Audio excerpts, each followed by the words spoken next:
கும்பம் தான் வந்து ரொம்ப பார்த்தீங்கன்னா, ரொம்ப கடுமையா அவஸ்தைப்பட்டவர்கள். ரொம்ப நெருக்கடிக்கு ஆளானவர்களும் அவங்க தான். ஏன்னா, நீதிபதி வந்து தான் புள்ளையா இருந்தாலும் ஜட்ஜ்மெண்ட் கரெக்ட்டா ஆமாமா. குடுத்தாகணும்ல. அப்பதான் இன்னும் கொஞ்சம் கடுமையா குடுத்தாகணும். அப்படி பார்க்கும் ஆசிரியர் தப்பு பண்ணா 2 மடங்கு தண்டனைன்னு சொல்றோம்ல.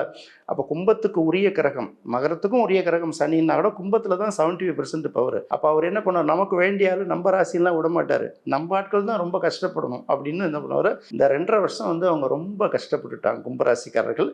அதுலேருந்து அவங்களுக்கு ஒரு நல்ல விடுதலை. 2ஆம் இடத்துக்கு வரும்போது ஜென்ம சனியிலேருந்து விலகிடுறாங்கல்ல, அது எவ்வளோ பெரிய விடுதலை தெரியுமா? நிச்சயமா. 7.5 சனியிலே ஜென்ம சனி தான் ரொம்ப நெருக்கடியான காலகட்டம். அந்த விடுதலை ஆகும்போது அவங்களுக்கு வந்து ஒரு புது வழி, அடுத்த வாழ்க்கையை, அடுத்த தொழிலை, அடுத்த கேரியரை எப்படி கொண்டுட்டு போகலாங்கிறதுக்கு ஒரு நல்ல வாய்ப்பை வந்து சனி பகவான் உருவாக்கி கொடுப்பாரு. அதனால கும்பத்துக்கு ரிலீஃப். அடுத்தது மீனத்துக்கு மீனத்துக்கே வந்து தான் அது வராரு. 7.5 சனியா வர்றதுனால கூடுமான வரையில் வந்து எந்த அவசரப்பட்டு எந்த முடிவும் எடுக்காம, பொதுவாக சனிக்கு வந்து அவரே வந்து ஸ்லோ தானே.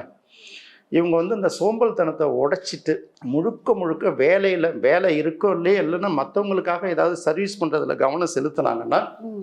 7.5 சனியோட பாதிப்பு, அதுவும் ஜென்ம சனியோட பாதிப்பு வந்து பெரிய அளவுக்கு இருக்காது.